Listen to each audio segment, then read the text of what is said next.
ជំរាបសួរនាងខ្ញុំឈ្មោះសវណ្ណស្រីណុតជាកាយរដ្ឋនៃវិទ្យាល័យហ៊ុនសែនខ្លាកូននៅខេត្តបន្ទាយមានជ័យក្នុងនាមខ្ញុំជាយុវតីម្នាក់ដើម្បីការពារសន្តិសុខនិងសន្តិភាពសម្រាប់ស្ត្រីនិងគ្រួសារនាងខ្ញុំបានចូលរួមនៅកម្មវិធីក៏ដូចជា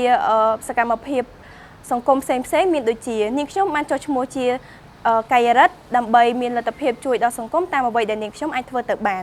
មួយវិញទៀតនាងខ្ញុំក៏បានគោរពនៅច្បាប់កាយរដ្ឋដូចជាគោរពវិន័យមិនបង្កភាពវឹកវរគោរពសីលធម៌និងមិនប្រព្រឹត្តអំពើហិង្សាក៏ដូចជាទង្វើអសិលធម៌ផ្សេង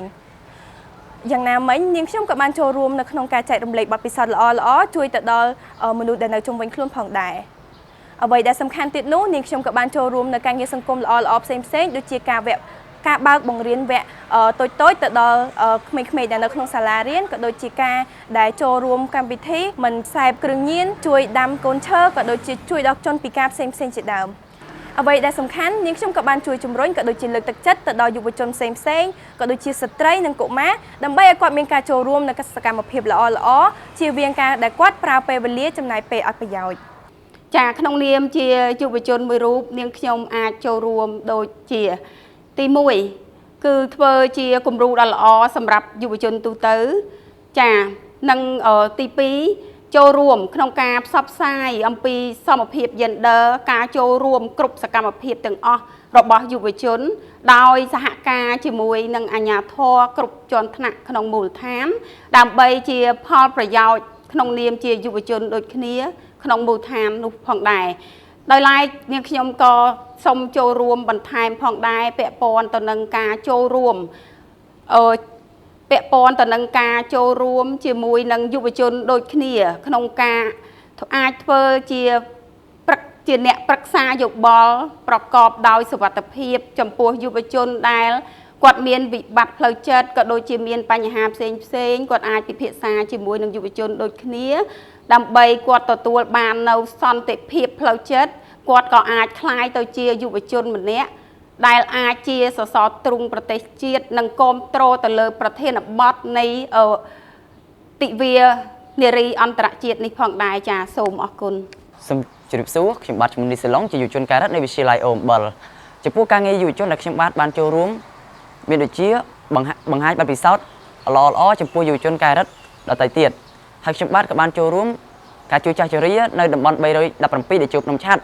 ដើម្បីឲ្យពួកគាត់បានពិនិត្យជំងឺដែលអត់គិតថ្លៃនៅទីនោះផងដែរហើយខ្ញុំបាទក៏បានចូលរួមការបោះជំរំការរកជំទង់ថ្នាក់ជាតិលើកទី6ដែលធ្វើឡើងនៅវិទ្យាស្ថានចៅជាកំពង់ជាទៀលខេត្តកំពង់អុំដែលមានសមាជិកចូលរួមចំនួន25ខេត្តក្រុងដែលក្នុងនោះបានបង្រៀនយើងឲ្យចេះរស់នៅក្នុងជាក្រុមចេះធ្វើការងារជាក្រុមនិងចេះសហការគ្នាហើយខ្ញុំជឿជាក់ថាការងារដែលខ្ញុំបានចូលរួមទាំងអស់នេះនឹងជាប្រយោជន៍សម្រាប់អភិវឌ្ឍប្រទេសជាតិ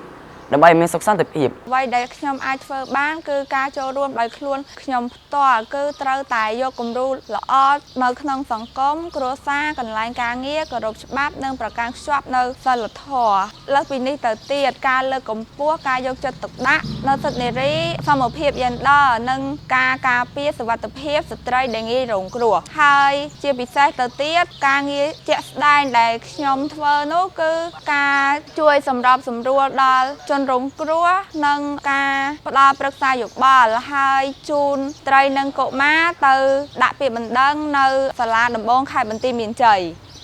ក្នុងនាមខ្ញុំបាទជាយុវជនមួយរូបអ្វីដែលខ្ញុំអាចចូលរួមបានគឺផ្ដើមចេញពីខ្លួនខ្ញុំផ្ទាល់គឺធ្វើជាយុវជនគំរូជាយុវជនគោរពនិងអនុវត្តទៅតាមច្បាប់ដែលមានជាយុវជនមិនប្រើប្រាស់គ្រឿងញៀនជាយុវជនមិនប្រើប្រាស់អំពើហិង្សាជាយុវជនចូលរួមគ្រប់សកម្មភាពក្នុងសហការជាមួយអាជ្ញាធរមូលដ្ឋានគ្រប់លំដាប់ថ្នាក់